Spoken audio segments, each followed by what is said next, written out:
टीपू सुल्तान कौन था?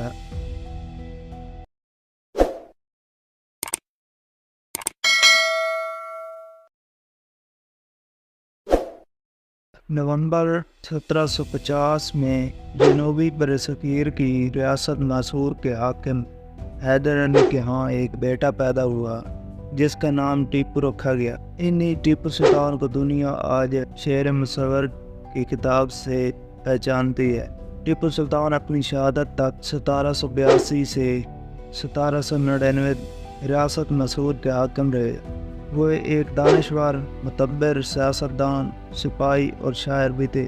वो एक बाअमल मुसलमान थे, लेकिन उनकी रियाया की अक्सरियत हिंदुओं पर मुश्तमिल थी। सुल्तान टीपू अपने वालिद की तरह ताउम्र बरसगीर में अंग्रेज़ों के ग़ालिबाना कब्ज़े के खिलाफ जंग लड़ते रहे। उन्होंने अंग्रेज़ों और फ्रांसीसियों की बामी चपकश से फ़ायदा उठाते हुए फ़्रांसी फ़ौज की मदद तलब की, जो मैसूर के सिपाहियों को जंगी तरबियत फराहम करते रहे।